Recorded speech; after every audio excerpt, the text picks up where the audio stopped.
Good God, God, by Elizabeth Bruce. The woman swung open the massive oak door, pulled her cart in behind her, and stepped inside the church. The wedge of cardboard she held over her head had wilted, and she tossed it aside like a broken umbrella. Droplets of rainwater splashed across the filthy strip of carpet in the vestibule. She paused, peering into the darkness of the nave. Rows and rows of pews fanned out from the center aisle leading up to the altar, elevated at the front of the church. Arches soared above the cavernous space like membranes. Save for a recessed confessional and baptistery and a small shrine tucked into an alcove on the right side of the church, the room was as symmetrical as a crucifix. With a grunt, the woman crossed to the little altar in the shrine and plopped down in the single pew in front of it, the wood creaking under her bulk. The huge church was empty, though broken bottles of Thunderbird and MD 2020 were littered among the pews behind her, and the place reeked of cheap wine. Shards of stained glass splayed across the marble floor in front of her. Water dripped from a gash in the ceiling above, pooling in the yellow dust like bacon grease. The woman dug around beneath her layers of coat and sweater and scarf and fished something out of her rumpled blouse. She heaved herself out of the pew and crossed to the alms box, dented and rusting on a wooden post beside the altar, and stuffed something inside. $1 in the donation box, see? She said, leaning on the old box and looking at the cross above the altar. There it is, so come on, God, you old fool. Get over here and tell me something I don't know. Something that'll make my tired old heart sing like the mighty River Jordan roaring past, the bodies floating. The woman shuffled back to the pew and slumped down. Come on, baby, you can do this thing. She leaned forward.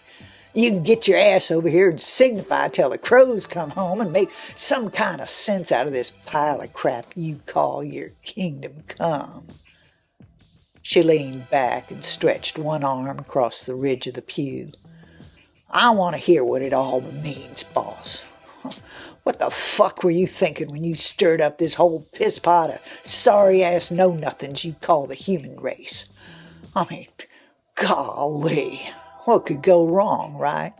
Throw a bunch of lumping lumps of clay at the primordial stew and see what bubbles up? Good God, God, what were you smoking? This is some messed up shit, y'all. Some royally messed up shit. She paused. For a moment the church was quiet.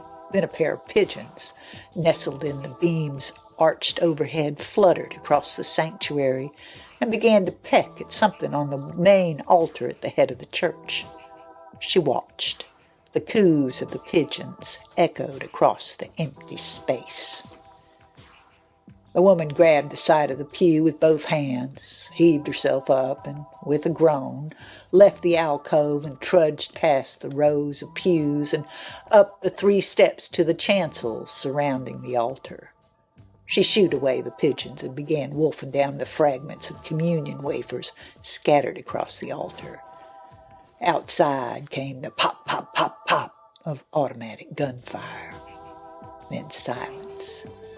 She pressed her hands over her ears, hunched over, and shook her head slowly. Oh, get me out of this mess, Lord. Suddenly, there was a whimper, a weak staccato cry. The woman looked up and cocked her head. She glanced back at the entrance, but there was no one there. She looked first to the right of the altar, then to the left. She lifted its ripped velvet covering and peered underneath. Nothing. She waited. Still nothing. She brushed off her hands and lips and turned back toward her cart at the door. Then the whimpering came again, this time louder, and she stopped. She made her way past the altar and up 2 more steps to the sky-blue apse where the tabernacle, a gilded box, sat on its own ornate marble pedestal guarding the communion wafers. The host, take, eat, this is my body, and the wine, the blood, drink, for this is my blood. The woman stopped and listened, and it came again, a small cry. With a sudden move, she gripped both doors of the tabernacle and swung them open, and there, swaddled in a tattered purple linen cloth, was a tiny baby. "Holy shit!" the woman cried and staggered back. She looked closer. The infant's mouth was contorted by a purple gash, a cleft palate that ran from its lips to its nose. The baby began to cry again, saliva sliding from its mangled mouth down to its chin. Dusting off her coat, the woman leaned and lifted the infant to her shoulder and patted it gently on the back. Pat, pat, pat, pat. The child quieted, and the woman stood, rocking from one leg to the other, back and forth, back and forth, back and forth. A practiced routine. She stood there like that for a minute, for 5, for 10, below the round stained glass window high above as the pigeons fluttered overhead and the pop, pop, pop, pop of gunfire ricocheted again in the streets outside, and the infant's arms suddenly jerked in unison beneath the linen cloth. "Damn," the woman muttered, patting the baby's back again and glancing at the alms box in the recessed shrine behind her. "Now I want my dollar back."